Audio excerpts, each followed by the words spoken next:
Hello दोस्तों, मेरा नाम है विकास और आइए हम लोग बात करते हैं आज महान क्रांतिकारी शहीद भगत सिंह की प्रेरणादायक जीवनी के बारे में और उनकी संघर्ष भरी गाथा को। प्रारंभिक जीवन।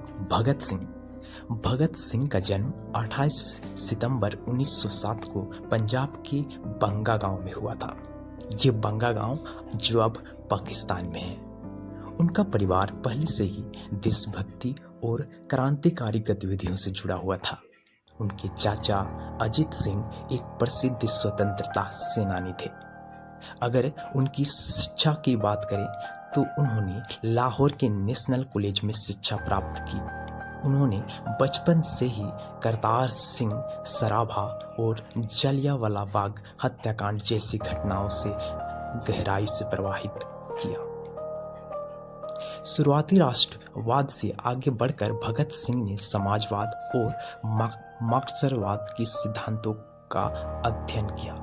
वो भारत की आज़ादी को केवल राजनीतिक स्वतंत्रता तक ही सीमित नहीं मानते थे, बल्कि सामाजिक न्याय और श्रमिकों किसानों के शोषण से मुक्ति को भी इतना ही महत्वपूर्ण मानते थे। अगर उनकी संघर्ष और क्रांतिकारी गतिविधियों की बात करें तो वो एक नौजवान भारतीय क्रांतिकारी थे। उन्होंने सबसे पहले नौजवान भारत सभा का गठन किया। 1926 में उन्होंने नौजवान भारत सभा की स्थापना की। यह संगठन युवाओं को स्वतंत्रता संग्राम के लिए प्रेरित करने, किसान श्रमिक वर्ग को संगठित करने और धार्मिक कट्टरता से मुक्त एक धर्मनिरपेक्ष सोच को बढ़ावा देने के उद्देश्य से बनाया गया था। लाला लाजपत राय का प्रतिशोध। 1928 में साइमन कमीशन के विरोध के दौरान लाला लाजपत राय पर हुई लाठीचार्ज के कारण उनकी मृत्यु हो गई। भगत सिंह उनके साथियों ने इसे राष्ट्रीय अपमान माना और इसका बदला लेने का निश्चय किया।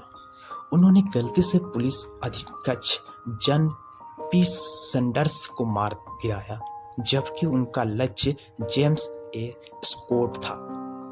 यह घटना भारत की स्वतंत्रता के लिए स्वतंत्र क्रांति की आवश्यकता को दर्शाती थी। केंद्रीय असेंबली में बम फेंकना। 1929 ईस्वी में 8 अप्रैल 1929 को भगत सिंह और वटुकेश्वर दत्त ने ब्रिटिश सरकार की बहरी हो चुकी आवाज को जगाने के लिए दिल्ली की केंद्रीय असेंबली में बम फेंका। उनका उद्देश्य किसी को मारना नहीं था, बल्कि विरोध दर्ज करना था। उन्होंने बम के साथ इंकलाब जिंदाबाद, क्रांतिकारी अमर रहे के नारे लगाए और पर्चे फेंके, जिसमें उन्होंने क्रांतिकारी विचारों और शोषण मुक्त समाज की इस कल्पना का उल्लेख रखा। उन्होंने आत्मसमर्पण किया ताकि उन्हें गिरफ्तार किया जा सके और उन्हें अपनी विचारधारा को अदालत के माध्यम से पूरे देश के सामने रखने का मौका मिले। जेल और शहादत की बात करें तो अदालत में विचार क्रांतिकारी। जेल में रहकर भगत सिंह ने अपने साथियों के साथ मिलकर भारतीय राजनीतिक कैदियों के साथ बेहतर व्यवहार की मांग करते हुए भूख हड़ताल की। उन्होंने अदालत को अपने समाजवादी विचारों के प्रचार का मंच बनाया और अपने तर्कों से ब्रिटिश सरकार की नींव हिला दी। सैंडर्स की हत्या के लिए भगत सिंह, सुखदेव और राजगुरु की मौत की सजा 23 मार्च 1931 को तीनों को फांसी दे दी गई। फांसी के समय भी वे हंसते हुए जा रहे थे और अपनी आखिरी क्षण में भी राष्ट्र के गीत गा रहे थे। भगत सिंह का नारा था, इंकलाब जिंदाबाद, इंकलाब जिंदाबाद। आज भी भारत में हर अन्याय के विरोध, प्रतिरोध और क्रांति का प्रतीक बना हुआ है। उनकी प्रेरणादायक कहानी हमें सिखाती है कि देश में बड़ा कुछ नहीं, देश से बड़ा कुछ नहीं, और अन्याय के खिलाफ खड़े होने के लिए साहस और वैचारिक स्पष्टता दोनों जरूरी है।